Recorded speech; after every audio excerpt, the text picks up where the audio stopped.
Hey, what's up, guys? What's going on? Welcome to episode number 6 of the Spun Today Podcast.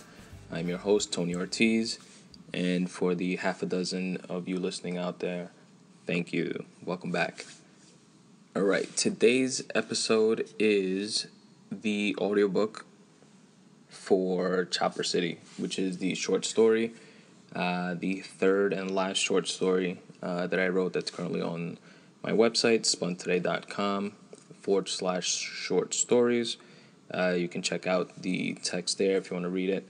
And what's going to follow this intro is the actual audiobook version of that story.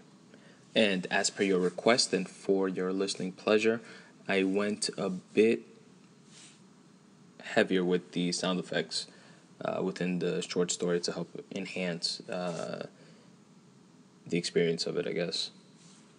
And being a novice writer, I'll definitely take all the help I can get. But I might have OD'd a bit with the sound effects. There's a bunch in this one. But it was fun to do, actually. I enjoyed it. And I hope you guys do too. Similar to the last audiobook episode, which was the episode before this one. So episode 4. Which was the Insight short story. This short story is also roughly around the same timing, around 10 minutes long. So it's not too bad for those of you that aren't into it. And also, guys, there's some new content on the website. Not much, but there's a new free writing entry that I put up. Probably by the time some of you listen to this, there'll be like a bunch more. There's also some new photographs under the photography section of spuntoday.com/photography. Check those out. I went actually this past Saturday. I went bike riding with a buddy of mine. We went to Williamsburg, Brooklyn, and it was a nice little run. Clocked in about 10 miles. I'm no Lance Armstrong by any stretch of the imagination, because I have both my nuts intact. But nah, that's just a jab at Roid Boy Lance.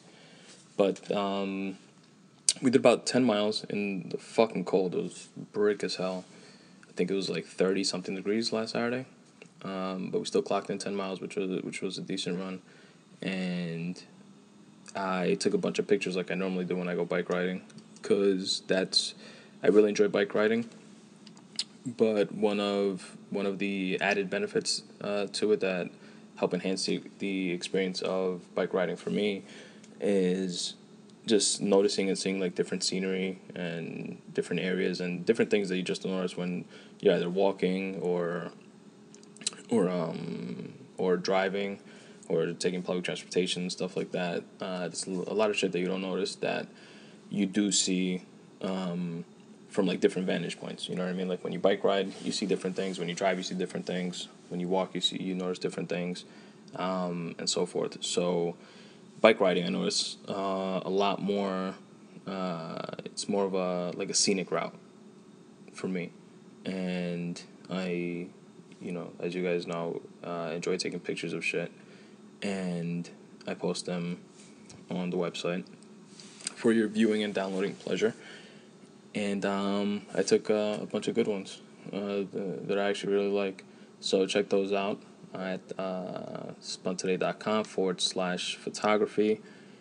And also follow me on Instagram. All the pictures that you'll find on my website, you'll also find on Instagram. You can like them on my website and or on Instagram. Follow me on Instagram at Spun Today on Instagram. Also on Twitter at Spun Today on Twitter. And on Facebook as well, where you can see these photographs also. Facebook.com/Spun Today. Also, to support the podcast, you can see and actually purchase prints of these pictures if you like them that much on crated.com. That's CRATED.com /Spun Today. And you will see every single photograph that's on my website, which is available for free download. Like if you just want to download them on your computer for whatever reason, for your screensaver desktop or background or something like that. But you can also order prints of these through created.com. It'll help support the website and the podcast, and I'd really appreciate it. They have prints in different sizes, different types of prints, like a canvas or just like a poster print.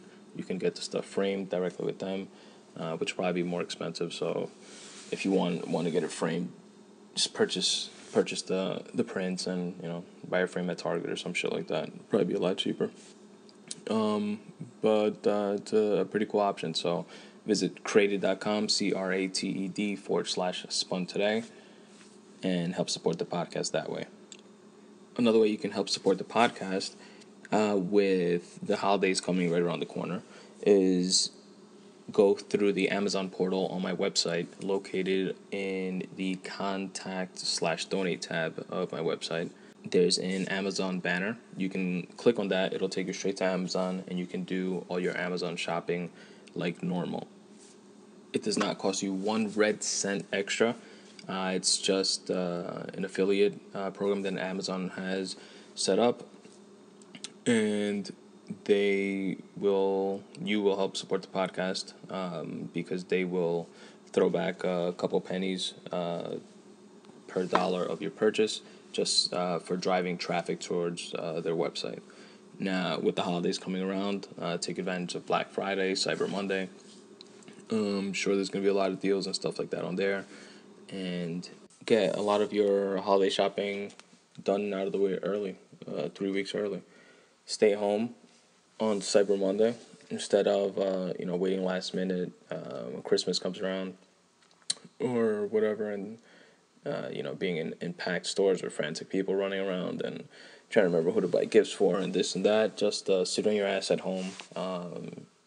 Purchase all your gifts via Amazon on Cyber Monday and or Black Friday. And in 2 days, if you're an Amazon Prime customer, you will have all of your gifts delivered right to your doorstep. How awesome is that? 3 weeks in advance, without a worry in the world. Except for those people who you forgot to buy gifts for whatever reason. And then in that case, since they're probably people that you don't like anyway, that's what you forgot about them, you can visit created.com /Spun Today and purchase for them a print of one of my crappy pictures. And then it's a win-win situation all around. And as always, guys, all feedback, questions, comments, or concerns are always welcome. As you know, the focus of this podcast is writing and my journey to taking steps in the direction of becoming the best writer that I can. And you fuckers are along for the ride. And in about 30 years or so, when you're listening to episode 726 of the Spun Today Podcast, it'll be pretty cool to look back on these podcasts when, we're speaking and discussing becoming a New York Times bestseller in the future, and having these early podcasts to give us some context of where we came from. But or on the flip side, we could be listening to episode 726 and it could be really similar to episode 6, and we'd be going over some shitty short stories and talking about crappy pictures. Now this story, Chopper City, which I wrote on August 31st, 2014. That's when it was completed. That's the date that I put on everything, like whenever I complete it.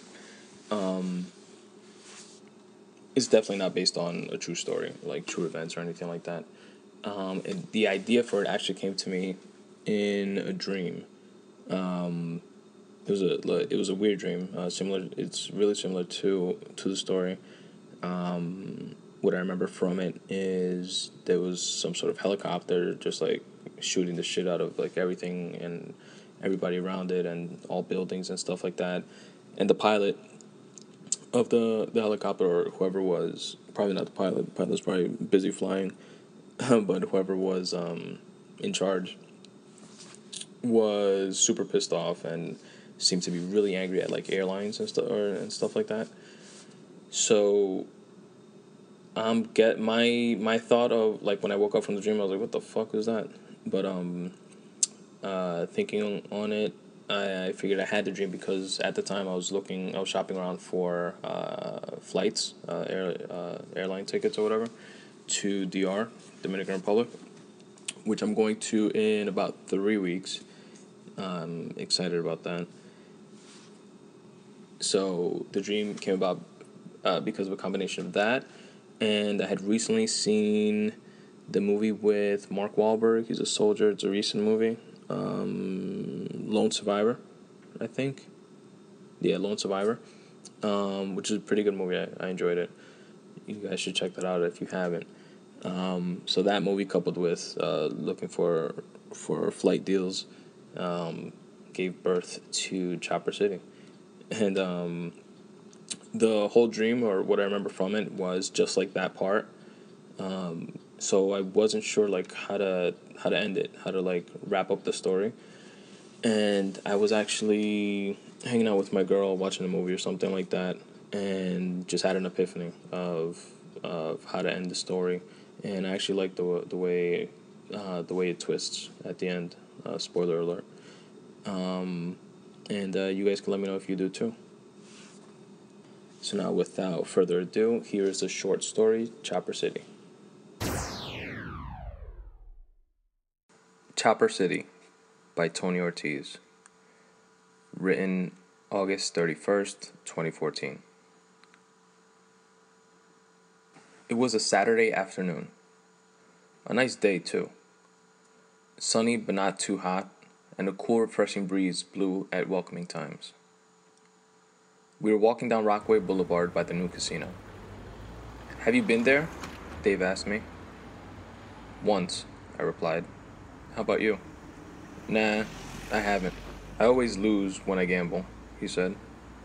"When do you ever gamble?" I asked. "Like when I buy lottery tickets, scratchy tickets and shit. Stuff like that, you know," he responded. "Oh, please," I said. "That's hardly the same thing. You actually have to think in these places. Put some thought into the games and try and beat them," I explained. "Oh, really? How much did you beat them for?" he asked. "I lost $20, I admitted. He burst out in laughter and asked, "What happened to thinking and all that jazz?"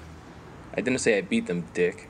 But that's what people in the know say. People that know their shit, and that play poker for a living," I told him. Yeah, Galileo. How was the place, though?" "It was alright, I guess. A casino. I just walked around the main floor for a bit. Didn't explore too much, but it was decent," I told him. "Cool. We should go back." "Are you down to go tonight?" he asked. "Nah, I can't. I have plans with my girl already," I told him. "So they have $20 tables? Or $10? Dave asked. "I have no idea," I responded. "What did you play then?" he asked, confused. "Some nickel slots," I said. And almost as if it were as involuntary as a leg extension during a patellar reflex test, he burst out into unmeasured laughter, where in between breaths, he was able to muster, "You were giving me shit about scratchy tickets, and you're over there playing nickel slots like a 72-year-old lady that took a break from knitting? Give me a break. You great thinker, you." "Yeah, fuck you too, dick. My point is still valid," I said back to him, although I doubt he heard my response under his wailing laugh. The only reason the laughter stopped was because of the loud noises and commotion we heard behind us. It wasn't the usual New York type of loudness. It was a "what the fuck is going on? We're in this together" cacophony of unfamiliar sounds, sprinkled with people shouting and screaming. It kept getting louder, and whatever it was flying in the sky and fast approaching. And then it was hovering directly above us. It was a cross between a fatigued-out military tank and an Apache helicopter. Dave and I stood there, immobile, paralyzed by fear and general awe. We were directly across the street from the casino parking lot, in front of the entrance to the Hilton, which readily housed pilots and stewardesses that were between flights from JFK. This entire episode seemed like something out of a movie. I didn't know if I should run or take out my iPhone and start recording. The suspense didn't last long before we heard The clear but accent-rich voice pierced through some sort of speaker system coming from the chopper. "Every one of you is guilty," exclaimed the angry voice. "From the CEO of each airline, to their board of directors, down to the laborers that allow themselves to be exploited by working for measly wages." His voice seemed to get increasingly frustrated and agitated as he continued. "From each citizen that uses overpriced and oppressive services to each pilot doing their bidding. Collectively, you're all symptoms of the same diseased system. With a heavy heart, I will be the cure."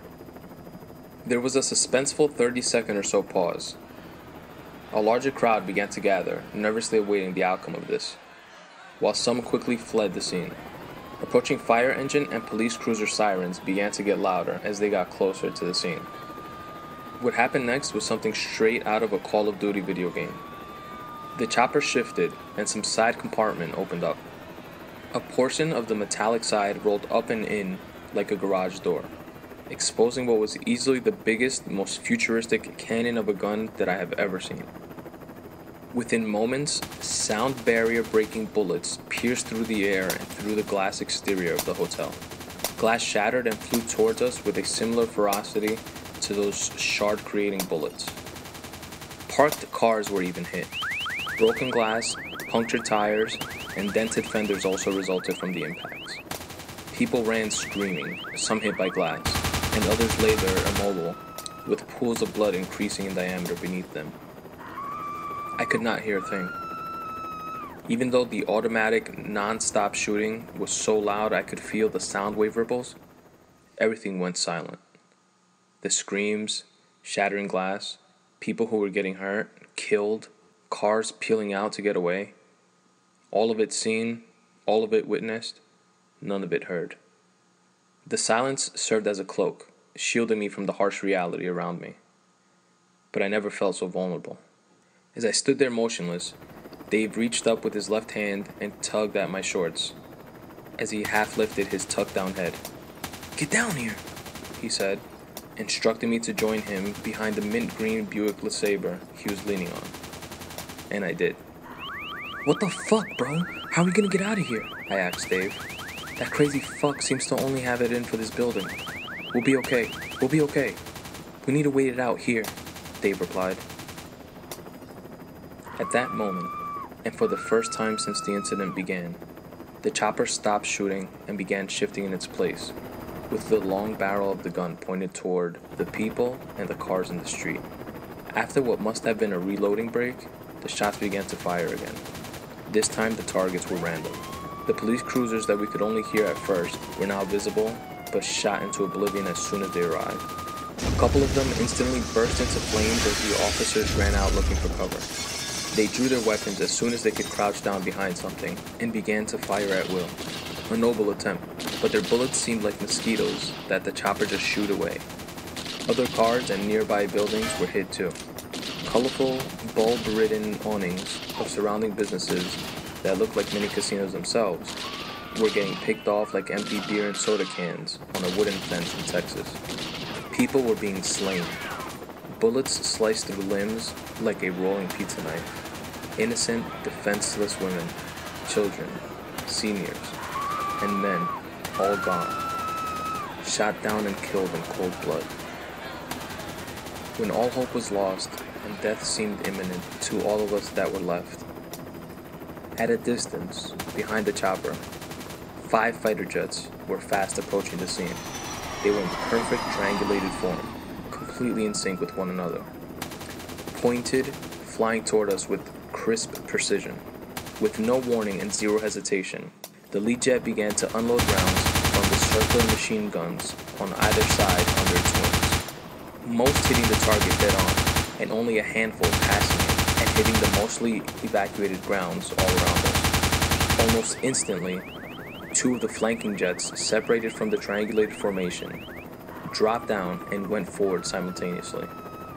Each shot out a missile, both of which approached the chopper, which was barely aware enough to react, and they each hit their target with unparalleled accuracy.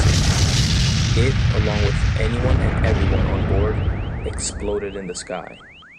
This time I heard it. Dave and I were both pinned down to the ground by the blast, but shielded from debris by the valiant Buick we hadn't strayed from. I looked up from the head between my legs fetal position I was in. It was a confusing moment. It seemed to have instantly gone from afternoon daylight to dusk. The entire sky began to ripple as if everything were underwater. In the distance, I kept hearing someone call out, "Sanchez! Sanchez!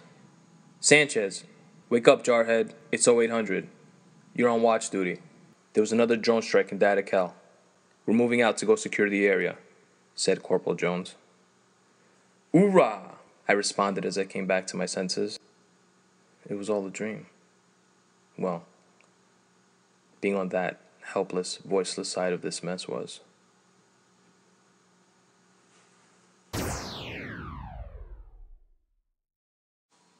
It was all a dream. Let me stop. Hope you guys liked it. That's the short story. Chopper City. Let me know what you guys think or thought. Email me at spuntoday@gmail.com. Fill out the fill out the contact page on the website. The contact/donate tab. You can fill that form out. Shoots me an email to the same spuntoday@gmail address. You can comment directly on the short story. If you go to the short story section, find the Chopper City. It won't be too hard. There's only 3 short stories on there right now. And you could leave comments, which would be public, obviously. Tell me what you liked, tell me what you didn't like, tell me how much you hated it and or liked it. And we'll keep this going. We'll keep this thing growing. If you'd like to support me and the podcast in other ways, if you enjoy any of the different sections in the website, whether it's the free writing, the Ode to Podcast section, the photography, the short stories, feel free to like us being me, on Facebook. Follow me on Instagram and Twitter at Spun Today. Spread the love on iTunes and Stitcher. Remember to use the Amazon link to do all your Amazon shopping, located at spuntoday.com/contact/donate.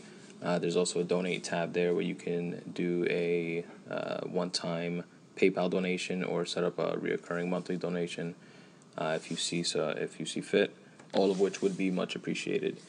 And this will most likely be the last episode before Thanksgiving. I thought I'm going to release one next week, the day of. Maybe I will, actually. But if I do, I'm sure nobody's going to listen to it that day. You're going to be busy stuffing your face with turkey and spending time with your loved ones and stuff like that, which you should be doing. And talking about all the things that you are thankful for.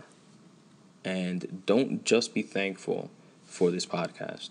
There are millions and millions and millions of people that have not had the luxury of being able to listen to these exhilarating short story audiobooks and to me rant about random shit. So don't be selfish and just be thankful for that. Instead, go on iTunes and or Stitcher and spread the word. Rate and comment on the podcast so that it can gain exposure. More people can see it, or listen to it rather, but see it on actual ranking charts. The more it's rated, the more visibility it gets. And then by this time next year, you would have done your part to help new listeners be able to be thankful for the Spun Today podcast for Thanksgiving of 2015. That's the episode, folks. And as always, substitute the mysticism with hard work and start taking steps in the general direction of your dreams. Thanks for listening.